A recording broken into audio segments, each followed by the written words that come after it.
Immediately after Hurricane Sandy hit the East Coast, the NADA Foundation's Emergency Relief Fund kicked into gear. The fund helps dealership employees recover from natural disasters. I was part of an NADA TV news team that traveled to parts of New Jersey and Staten Island 6 weeks after the storm.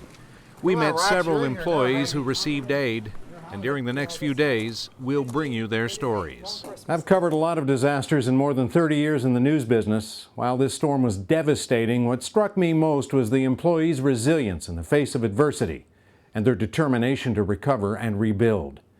Our first report focuses on a DCH Auto Group office manager from Toms River, New Jersey.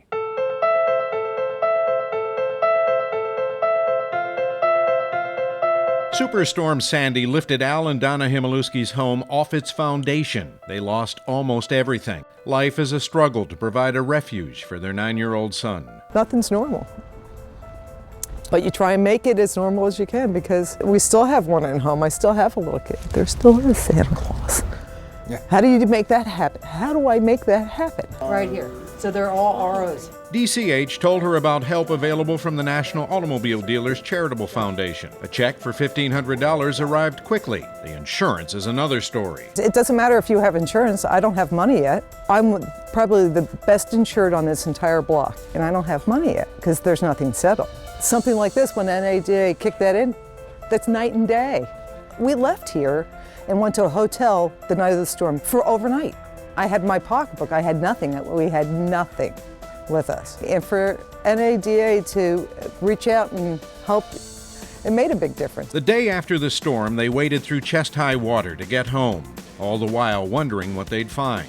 My neighbor is paddling down the street in his kayak, you know. He says, "Hey Al, is this your box?" He said, "I found it floating around." I said, "Yeah, that's mine." And then after I walked past him, saying, "Wait a minute, how did that get out of here?" That was inside my garage. We turned the corner and his packaged meat floating down the street. So I said, this isn't going to be good. It wasn't. This was the water level in the garage, deep enough to cover more than half the washer and dryer.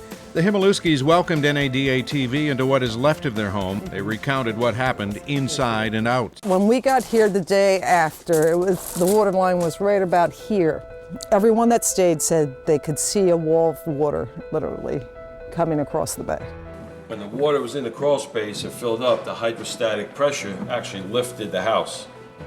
And then when it receded, the house came back down, but not exactly in the same position that it was. We were compelled to get our own structural engineer because the insurance company said that, well, if it's not hydrostatic pressure, if it was just caused by settling from the water that was in the crawl space, we're not going to cover it. The insurance issue adds still more uncertainty to their future. Another unknown, whether they'll have to spend $40,000 or more to raise the house several feet to meet new floodplain regulations. But we'll do it because this is where I'm from. This is where I'm from, and I'm not leaving. The main problem is over here. But they won't be able to move back for up to a year. In the meantime, they live with her mother-in-law. Home is family, so we're all here. We're all okay.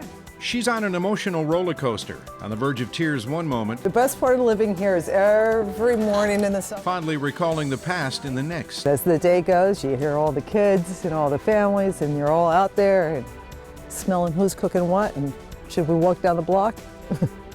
When we left, we heard the steely voice of a Jersey woman determined to rebuild. We'll get back. I don't think there's one person here leaving. Got to tell you that, not one person leaving. In Toms River, New Jersey, Steve Rondinero, NADA TV.